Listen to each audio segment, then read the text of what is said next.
Hey there, welcome to Why We Roll, a tabletop role-playing game design podcast. We're your hosts, Chris Pickett, creator of the historical fantasy game Danse Macabre, and Wythe Marschall, creator of the political sci-fi game Stillfleet. Throughout the show, Chris and Wythe hope to amplify new creative voices. We'll chat with different TTRPG designers, focusing on the world of indie games. We take a curious approach to game design, working through a range of mechanical and narrative questions that are pertinent to many designers, players, and GMs. We hope to showcase fresh and even challenging ideas about what makes imagination-based games just so powerful. Okay, let's find out why we roll.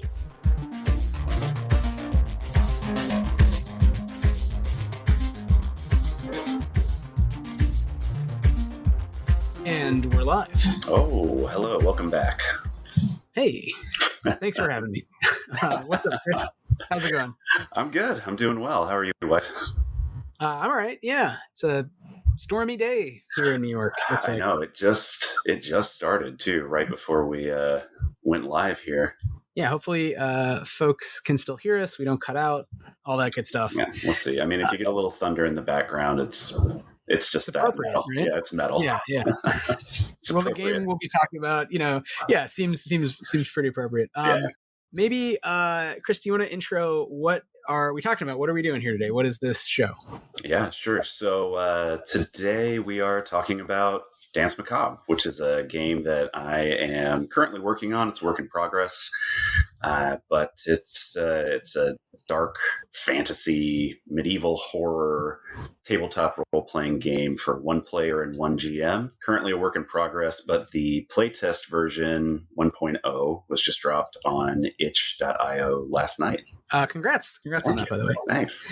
So yeah, and we are talking about this in the context of a show called Why We Roll, which we're piloting, which is basically a stream and podcast about TTRPG game design. So we can both talk about games we're working on, and then hopefully, ideally, if people like having us talk about this stuff, we'll have on other folks to talk about their games. We'll be posting some material about Stillfleet that we taped, and today we're going to talk about Danse Macabre, and we'll return to both those games because those are the games that you and I have respectively, been working on. But, like I said, hopefully we'll bring in just a lot more voices and perspectives on game design as we go. So, with that, do you want to give us more of an intro to, Danse Macabre, like set the scene? Like imagine we're playing the game. What is happening? Sure, yeah. The game is set in a fictional version of 14th century France, so late 1300s. In the text, I think I set it around 1390.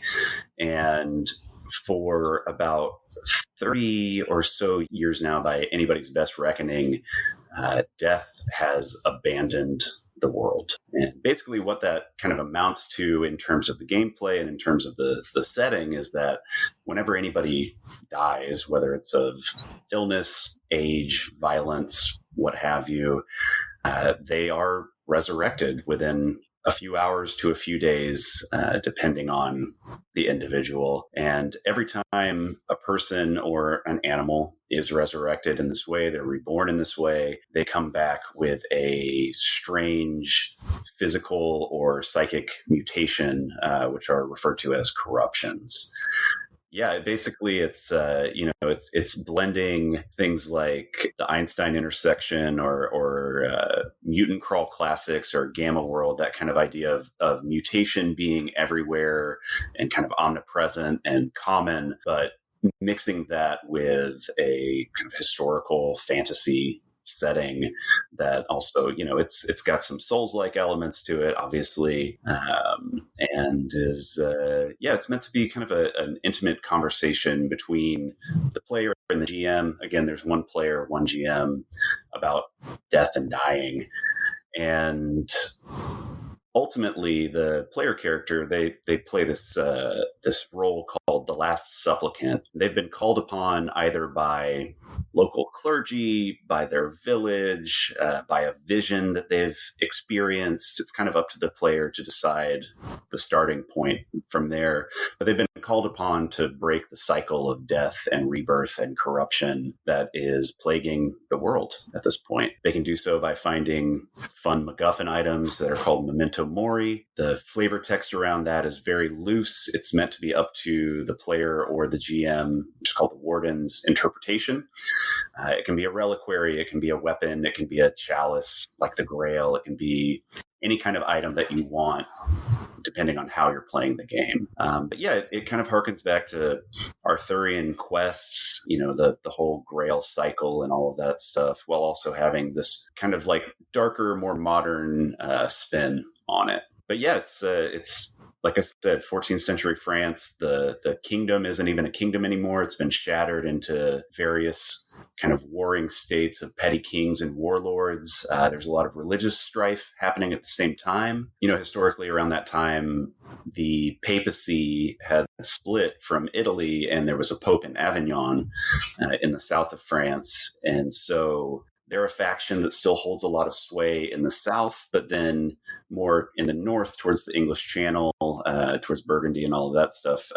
There are kind of new cults that are arising. And when I say cult, I mean it in the kind of classical Catholic sense, where these are saints cults that venerate specific saints, but they're kind of morphing into religions all their own over time, and with the kind of dissolution of papal centrality to the faith. In particular, the one that I've kind of fleshed out the most is a cult called the Brotherhood of the Undying Lamb, and they venerate a saint named Thierry, who is in the fiction canonically the first person to be recorded as having been resurrected with a corruption. So they preach the holiness of this kind of resurrection and corruption, kind of hearkening it back to like Jesus coming back after 3 days, all that all that stuff. Anyway, like I said, a lot of religious strife, a lot of political strife, but ultimately the player character and most of the NPCs that they're going to encounter are peasants. They're villeins. They're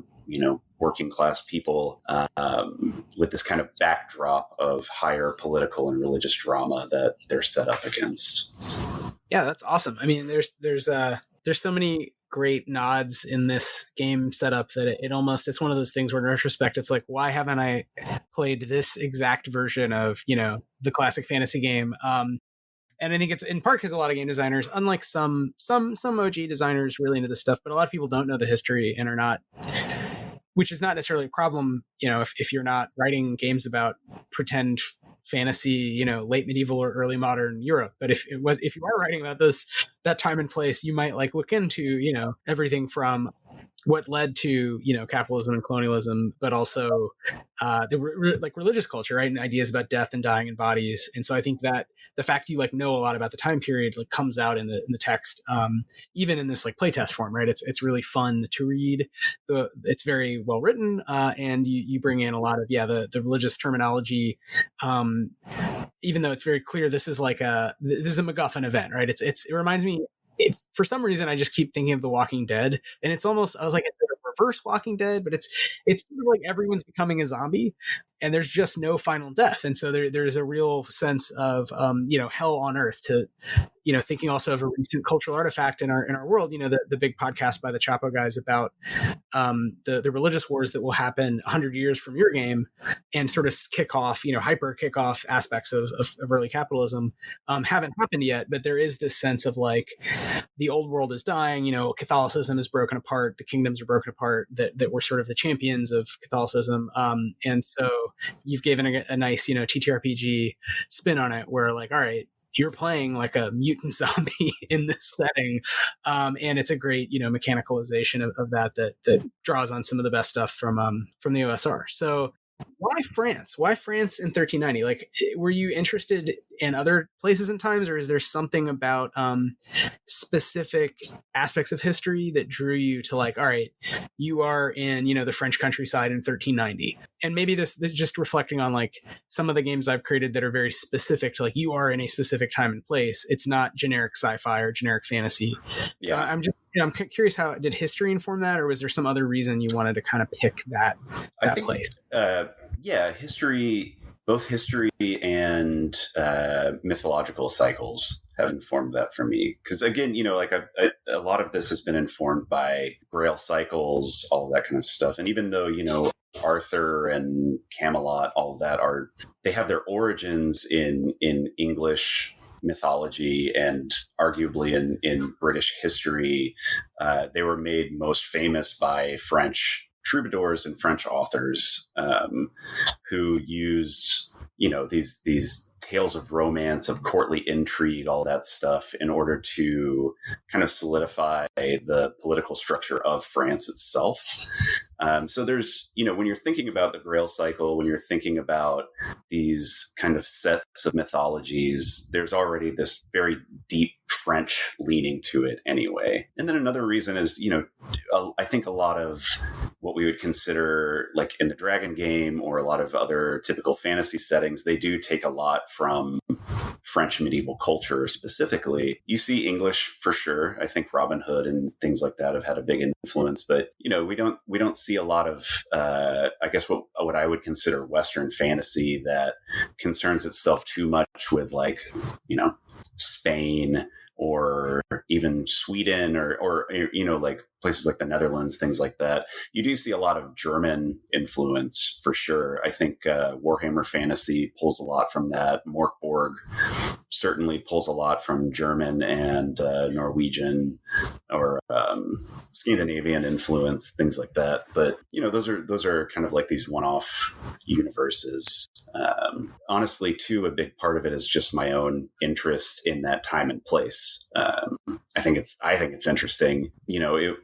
Again, this kind of like question of the centralization of political and religious power versus, I guess, more like people power is something that was really being debated at that time and place.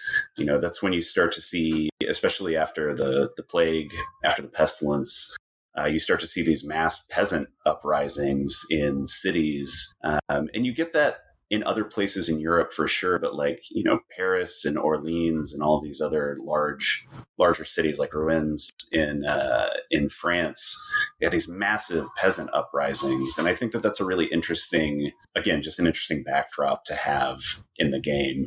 And in the game itself, I include that in kind of the lore building section, which I want to flesh out a lot more. But basically, Paris and Rouen are ruins at this point because there were these mass uprisings that just went completely unchecked in the fiction of the game. So those are kind of like, you can explore different cities that are now like shells of their former self. Right. In the game. So that's again that sort of the Walking Dead feel, but transposed to Dragon game and taking it more seriously. Some of the things the Dragon game has never been very good at taking seriously, which is, there's complicated alignment systems and religions, but everyone actually seems to coexist kind of okay. Whereas in real life, very small differences in interpretation of, religious law led to massive decades, centuries long wars, essentially. So, and I think, you get at that vibe of like anything could set off this sort of hell on earth, but then undercut it with the mechanic that actually you can never totally die. You just become weirder and weirder and weirder. So there's an interesting tension built in that it other games have played with like immortality in various forms or legacies or whatever, but I think there's something very different about a game where, from the beginning, you just, you can't die per se. You can become strange and monstrous. You can maybe fail at missions, but your character is not threatened by mortality in the way that murder hobos in other OSR, fantasy games are. So I want to ask about that next, but just to underscore something else you said, I mean, I remember as a kid, I mean, I was obsessed, I came around with second edition D&D had just come out, and that was my thing when I was like 12. And there were all these terms that I memorized, right? Like, I don't know if you remember encountering this because you have it in the game now. It's like the Bardiche or the Bec de Corbin or whatever. Like, there were all these pole arms that are illustrated in those books that are like, you need to know what a 12-foot long thing with an axe and just an axe is. You need to know what a 12-foot long pole with a spike and just a spike. You need to know what it is if it's got like kind of a hammer and then kind of a pickaxe, and they all have different names, and half of them are just straight up untranslated French. Yeah. And I don't know why. That at the time I was like, this must be very important because this book isn't so long, and it's for some reason teaching, it's pulled a whole page aside to be like, bro, you need to know a lot about medieval French warfare. And flash forward to now, and I've, in some ways it's an arbitrary design choice. It was flavor. But as a kid, I didn't know. I was just like, okay, this must be, kind of relevant.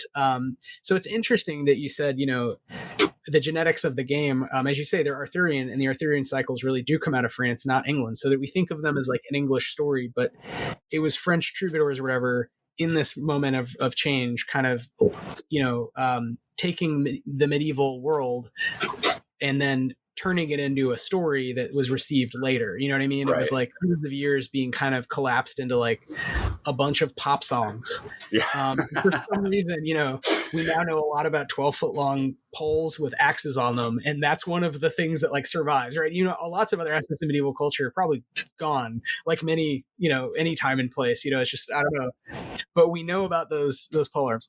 Yeah, I can tell you the difference between a halberd, a bardiche, and a Danish axe. And but no, I mean, I definitely had a similar experience, and I do think that that's an influence on why I'm interested in this period and all of that as well. Because I remember being completely fascinated by that the first time I picked up a player's handbook. I think the first edition of the Dragon game that I ever picked up was third edition, which I think they got a little bit more like fantastic with some of the weapons. I think that's when they started to introduce like exotic weapons and things like that. So there was less historicity, but at the same time, it was the same vibe where it's like, yeah, there are 3 full pages dedicated just to illustrating these pole arms and different types of swords and all. And I don't know, I think that's fascinating. And there is actual historical distinction between those weapons that people were serious about. I mean, people would train specifically in a halberd and an arming sword versus any version of axe or whatever. So yeah, I like that flavor element a lot, and it's definitely something that I wanted to include in the game. Yeah, and I think it's like the treating it seriously in the same way. You could say something Merc Borg does successfully is treat the kind of metal grinder aspect more seriously, and it's almost to the point of like a Rococo like joke kind of aesthetic, but it's like leaning in as opposed to leaning away or trying to split the difference and be like, we're also kid friendly though.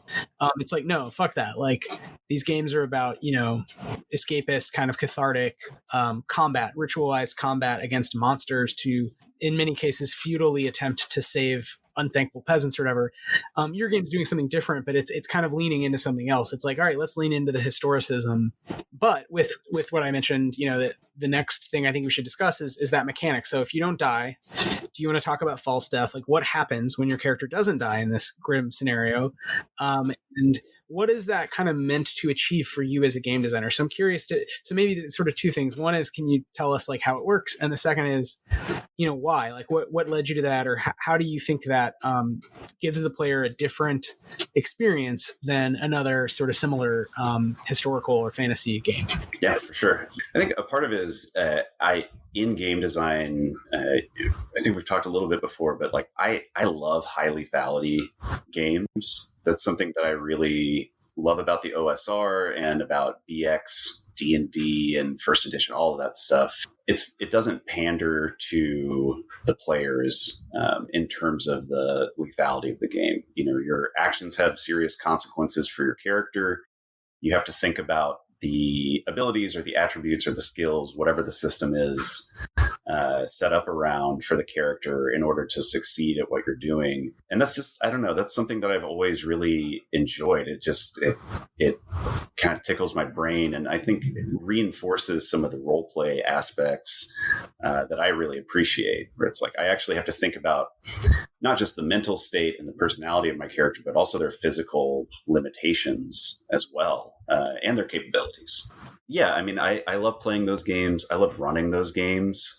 At the same time, in high lethality games that I've run, like Old School Essentials or Knave or others, I've seen players lose interest because their characters die too often. And, that can be the way that I'm running the game. That can be the way that the mechanics of the game are set up, or it could be the way that the players are interacting with the system. I don't know. But, it's something that I've seen happen multiple times now. And, I became intrigued by this idea of taking kind of like the funnel concept from like Dungeon Crawl Classics, but then just like putting it all into one character, where you can have consistency of a character, but still have change over time, as well as not just like advancement of attributes and skills and things like that, but also like a physical change to the character, or sometimes an emotional change. Some of the corruptions, not many of them, most of them are physical changes to the player character, to the supplicant, but some of them are emotional and psychic. There's one, I think that the corruption is just called Altered, and you have to re-roll your character's humor. So there's no alignment in Danse Macabre.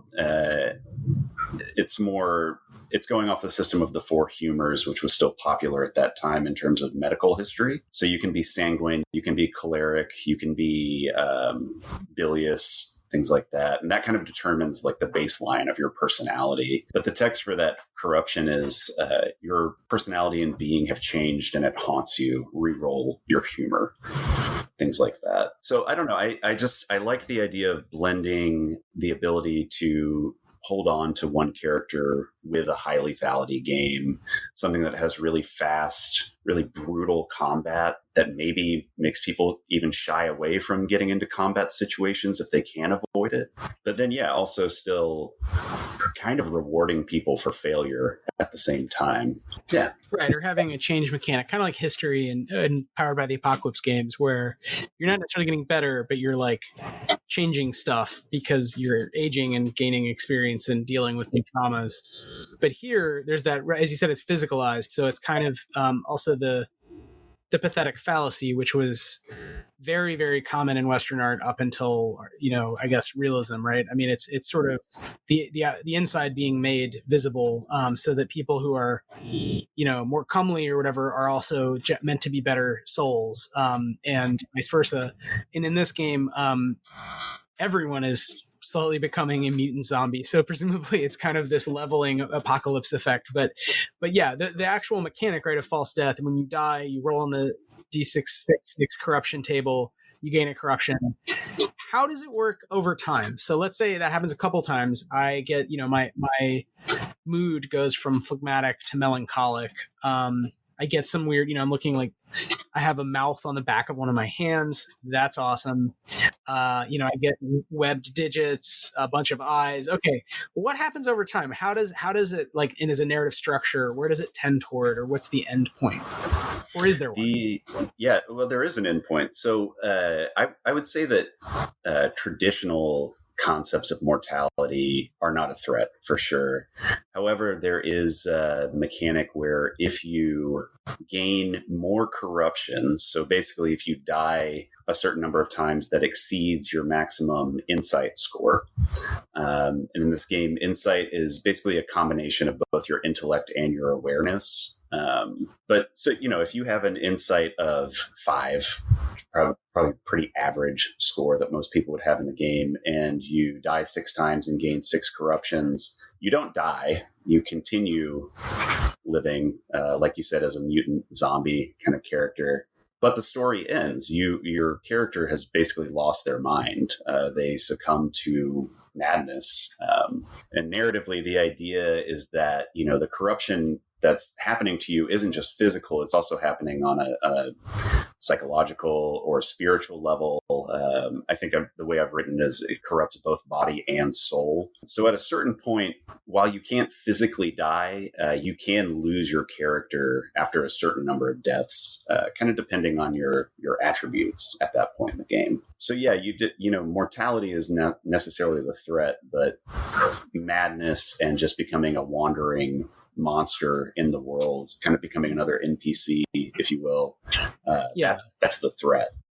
Have you played through this both ways where, as you say, you like high lethality games? Have you played through playtests where people are just corrupted out, over and over again? And have you also played through ones where you give them, because it's not clear, at least in the playtest version, the memento mori, as you said, as a MacGuffin, have you allowed certain campaigns to go in that direction where someone finds the grail, they restore the kingdom, and they either, I presume then, just get to die a true death, or become uncorrupted, or is there a good ending, or is it meant to be kind of a mirage that's always in the distance? Or is that something you're still actively playtesting? That's something I'm still actively playtesting, and I think that you can play it either way. That's something I've been kind of tossing around a bit, because what I'm actively writing right now are like guidelines for the GM, for the warden, for running the game. It's an interesting challenge as a game that's set up for one player and one warden. I think that it has a tendency to skew more towards like a one-shot kind of setup. But at the same time, I like the idea of it kind of constantly being a mirage in the distance. One mechanic that I'm playing around with right now is the idea that at the end of any given, adventure, like maybe if it's a location-based thing, like you go to a keep where somebody is rumored that there's a memento mori. At the end of it, the warden just rolls randomly to see if there is one there or not, or if it even works. Right. Just the kind of stuff like that. So I think, those should probably be optional mechanics. And that the GM, the warden, should have the option to be like, okay, we're cutting it off here. You get the thing, it's over. Or it can be this kind of more hopeless just continuation of the story that goes on from there. I'm not quite sure yet. That feels very in keeping with or earlier versions of the Dragon game and kind of original ideas about the table as ultimate adjudicator, as opposed to GM as ultimate adjudicator, as opposed to, I would say, in the current moment, that's also not the case. It's not like the rules learning of the 90s when you had to convince the GM that something was or wasn't the case. I think now it'd be more like, what does the table think? Best practice, I would say. So I kind of almost like this full circle of like, and it's especially as a game that's meant to be more intimate, meant to be played with two people. So that's another question I have. Can it be extended? But let's say you're playing with two people, even if you both kind of agree on where the game's heading, having some indeterminacy built in. So it's like, all right, let's roll. And if the table says there's actually memento mori that's really a relic of the kingdom of heaven or whatever that's going to sort of solve these problems, then it is there. And if it's not there, too bad the princess is in another castle kind of moment. You can keep playing. And I think that makes it almost, I don't want to say a strategy game, but it becomes a different vibe than the open-ended fantasy games where you are meant to figure out on your own the purpose of the game, right? And in the Dragon game, you're often taking quests because you kind of don't know. Your character has wants and desires, but it's presumed the GM's going to tell you what to do, and you're like, all right, sure, I'll do that job. You're always kind of a mercenary, and I think this game is a little different in that sense also, which I like, again, that it has a narrative structure that is more determined in advance, but actually, to your point, you're not even sure if it's resolvable. It's just it's clear what your purpose is. It may or may not. It may just be futile. So there you go, potential players. Yeah. So let me ask: have you played with more than? Yeah, like enter at your own risk. Have you played with more than one player, or have you only, are you pretty strict about it is meant for one GM, one player? That's it. So far it's only been one GM, one player, which I like. Again, I like the intimacy of. However, I have been playing around with the idea of opening it up, and I think that is possible with just like a little bit of a narrative switch. It wouldn't really take a mechanical switch in any way. You could have multiple supplicants, and I think that's really the only narrative switch that would have to happen, is that it just goes from the singular to the plural in terms of that. Yeah, I mean, I would be interested to see what it looks like with multiple player characters, and I think that that's something that I'm going to seek out in playtesting as we kind of go forward in the next couple of months. Yeah. With this, what's becoming really intense playtest schedule, which is exciting. But yeah, I want to play around. I want to see how it feels both ways. But like I said, so far it's just been one player, one GM, and I don't have a good mechanical reason for that. If I'm being completely honest, the reasoning behind it was just that when I started to conceptualize the game, it felt really heavy and felt like something that should be a really intimate conversation. So I designed it towards one player, one GM for that reason. That being said, if you have a small group of people who are kind of on the same page or have the same vibe, are willing to have those conversations, then I think it would work perfectly fine, mechanically speaking. Yeah, it's interesting you say that because, some of these choices are the choices, by FIA, the just designer choices that are the special sauce, the je ne sais quoi of game design that are not ultimately up for sort of best practice debate. They're sort of like, well, I like games a certain way, or I had a feeling about this game. And some of them are philosophically motivated, and others I think are more style. So like the fact that Stillfleet, the mechanics would work the same if you were playing it in a mercenaries are fine fashion. It's mercenaries are us. It's the Wagner Group, Halliburton, the game in space. It's Mothership, right? You go shoot stuff, you get paid. Whereas obviously the game enforces at every moment that you're supposed to subvert the company's the bad guy, but there's nothing mechanically to prevent you from just ignoring that, which is somewhat by design in that, there are games that attempt to bridge the two, and I have not found them totally fulfilling. I couldn't, it's not that I couldn't think of anything. It's just like, okay, I wanted a game that the simulationism worked, and then separately I'm telling you the narrative structure. And when you're buying the game, you're buying both, and they both are, I think, they have value, but like you could just toss the narrative structure and use the simulationism. I think you have something similar here. You could play this as cool, very it does remind you of like good indie video games, I think, which is maybe another question, but yeah, really cool game that you can play with a group like you would Dragon Game or Karen or anything else. Or you can do the one-on-one that you're recommending. And I think that's to some degree, like how much do we know what people who play the games actually do with the games, and how much do we care?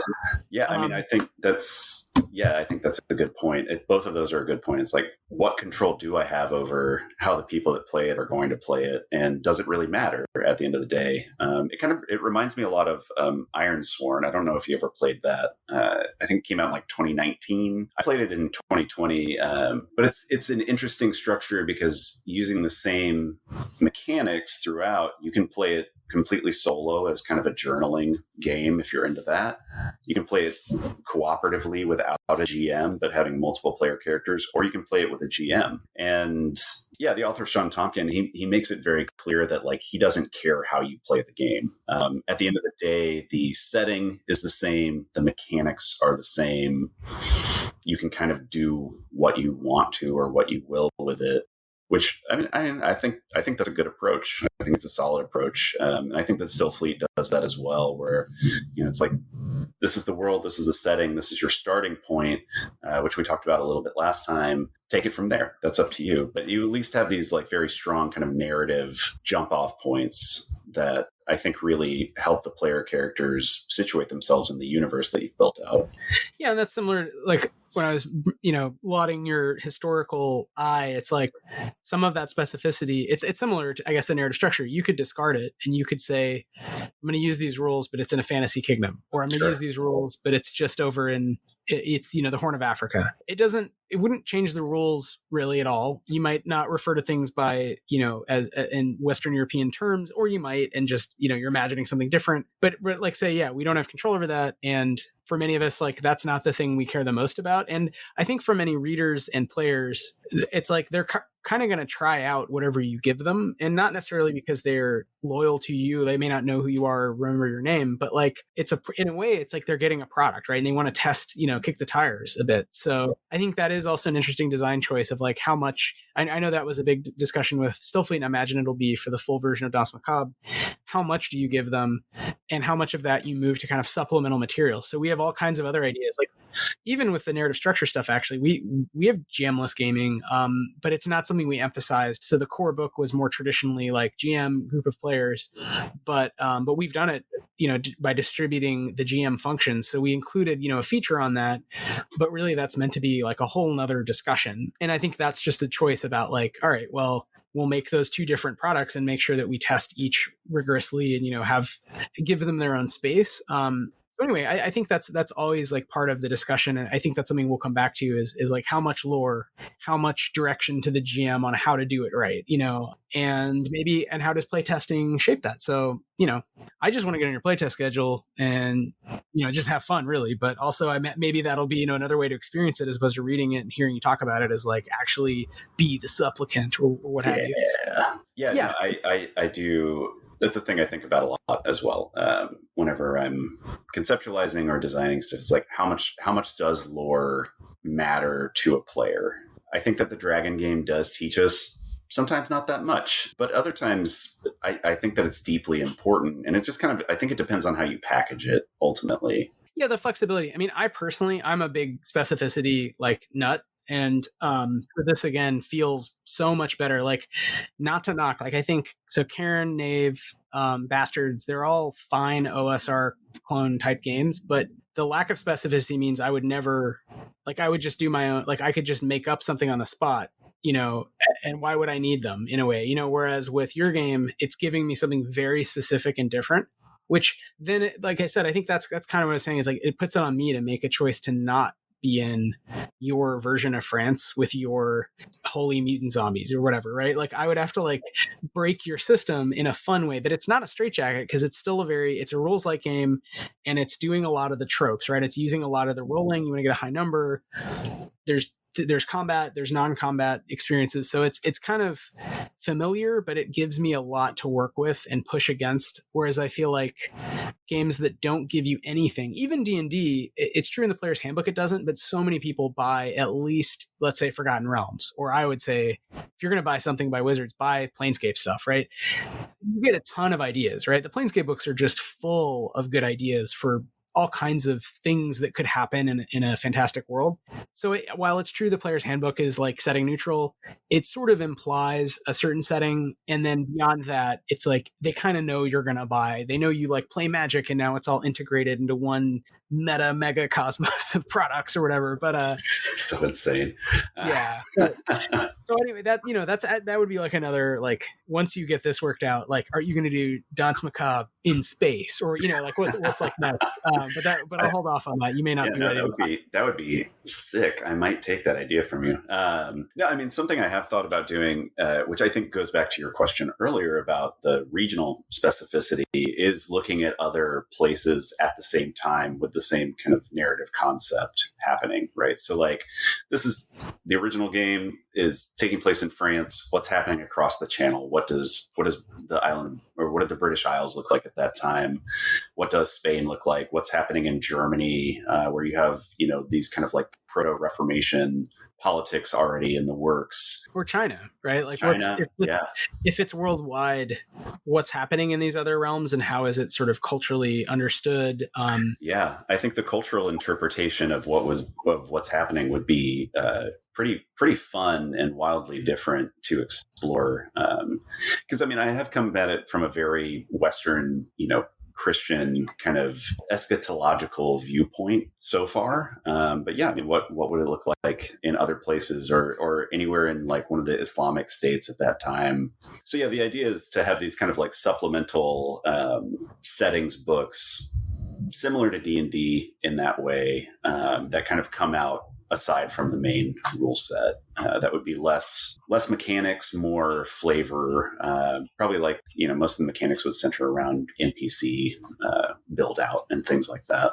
Right. And maybe more ventures, like here's how this Memento Mori hunt could work, and like mechanicalizing maybe, as we were talking about, like the conditions under which a certain Memento Mori exists and isn't a lie, a rumor, and actually works. And like, what does it do? Does it solve the problem for everyone on Earth? It sounds like things you're still debating yourself. So you're not committing to anything on this podcast, but that would be interesting to see sort of how you approach those different cultural questions. So maybe that is a question to engage with, and let me know if you don't.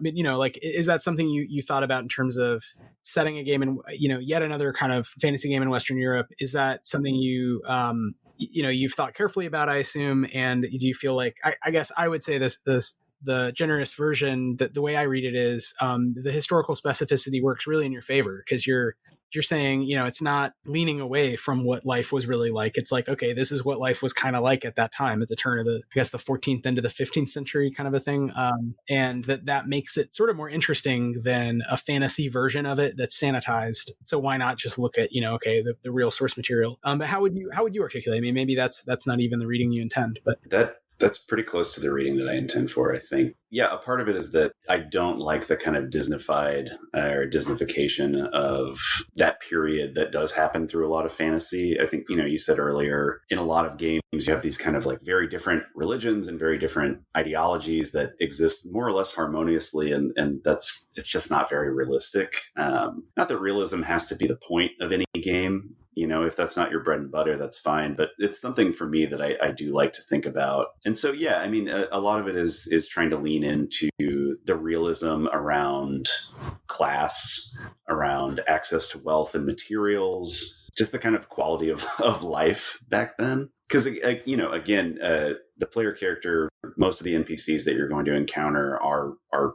poor people. They're not lords and things like that. That's something that I like having as a backdrop, narratively, historically, whatever, but not necessarily something that I want to have players enact or to really engage in. I think that the more interesting stories happen for people that are kind of disenfranchised from the get-go. And also, as a leftist, as an anti-capitalist, like, I don't really want to make princes and dukes and kings look like good guys in the story, nor do I want the papacy or like anybody in those kind of traditional roles of power to look like the good guys in the story. And I think that the disparity between the average life of a villein or a peasant and the life of the Pope or a king or a duke or anybody in a higher position of power, that tension is, I think, inherently interesting. And I think just on a more kind of visible surface level, when you're looking at that time in history, there's just this very obvious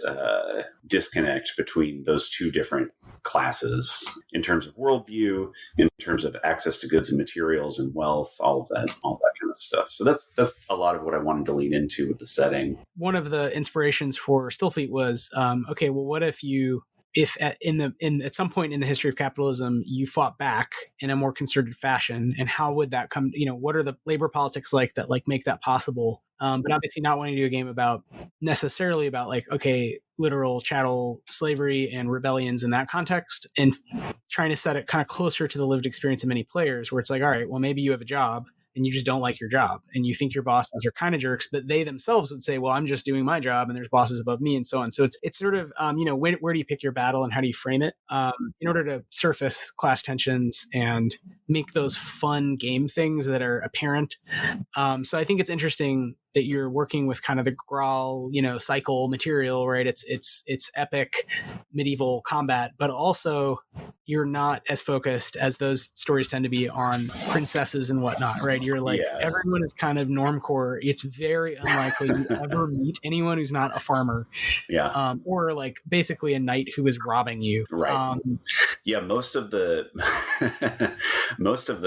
knights that you would meet in Danse Macabre are either now brigands or chevauché knights from England who just stayed to continue pillaging after wartime. Basically, they're not the heroes of the story. Yeah, and I think the leveling effect of everyone is becoming a mutant zombie. That's another aspect you've introduced that changes the class dynamics. It maybe doesn't get rid of them, but it's going to have that leveling effect, which I would say, for example, in a lot of games I've thought about and worked on, climate disruption plays that role. It's the apocalypse that is, it's not going to fix things, but it's going to change them a lot. And it's going to change them for everyone. And you can't really escape it, even if obviously people who are, starting off with more privilege are going to, be able to weather out the proverbial storms in more comfort. I mean, that doesn't necessarily mean they're going to be comfortable. So I think there is something interesting there that you can lean into. And yeah, I had never thought when I was reading this about you'd write a book about another area of the world undergoing the same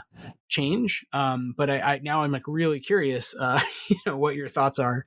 So I don't even know what that would look like yet. I think a part of it is that my area, it's not expertise, my area of interest in history has been kind of centered around this place and time. You can thank Barbara Tuchman and her book A Distant Mirror for that, which is just like, for anybody who might be listening or might listen in the future, that's a fantastic book. It's really interesting. She does spend a lot of time with the aristocracy and talking about the kind of like higher levels of politicking that were happening at the time, but it is a fantastic analysis of the intersection between class, religion, politics, warfare. It's great. And it's almost exclusively about 14th century France and the changes that came about because of the plague, because of the pestilence. It's fantastic. But yeah, so I don't know what other places would look like at this point. It's really just an idea that I've been kicking around. Yeah. No, but, I mean, like if this was like a year from now, right? Like maybe that's like, it just hadn't even occurred to me like, oh, that's a very natural place you could take this game, right? Yeah. So I love that.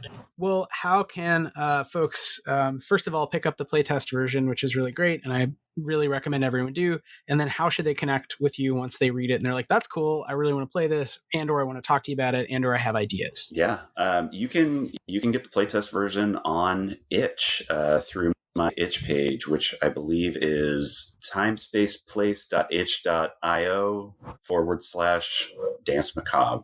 But then, otherwise you can find me online on Instagram. I am Pickett, Pickett _tattoos. I'm also on Discord. We'll drop a link for that, looking at DMs on there as well. But I mean, you can also comment and follow me on itch as well. That's probably the easiest way to kind of centralize everything. So Time, Space, Place, which is fun to say. Time, Space, Place.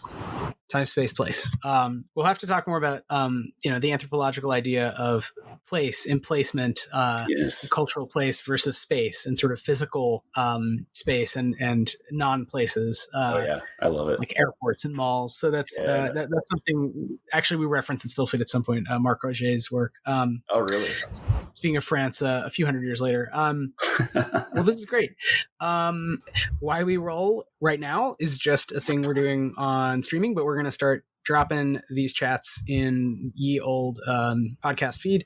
Yeah. And we can be found at places at Why We Roll Pod. So thanks for watching or listening, ye people of the present and future. Thanks, Chris. Yeah, thanks, Wythe.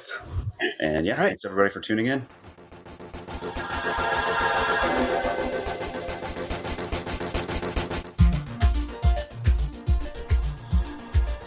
Thanks for listening to Why We Roll. Our theme music is by the brilliant Sam Tyndall and Arpline. If you enjoyed the show, please subscribe wherever you get your podcasts. You can find us on Twitch and what used to be Twitter at Why We Roll, and on Instagram at whyweroll.pod. You can find out more about Danse Macabre at timespaceplace.itch.io/dance-macabre. You can find out more about Stillfleet at stillfleet.com. Thanks for listening.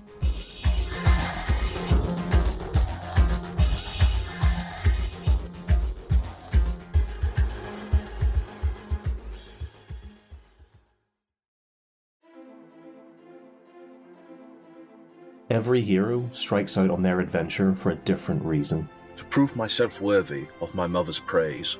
To write my own story and discover who I really am. To prove to my family that I am more than they believe me to be. To revive the god that has chosen me.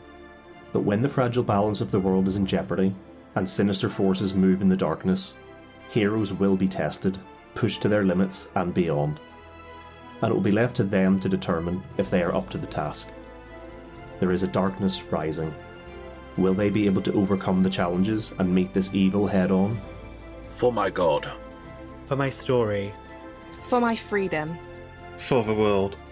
To restore the balance. Modified Role Season 2, The Chronicles of Erin, a D&D 5e actual play podcast. New season, new characters, new story. Find us on all the usual podcasting apps or at modifiedrole.com.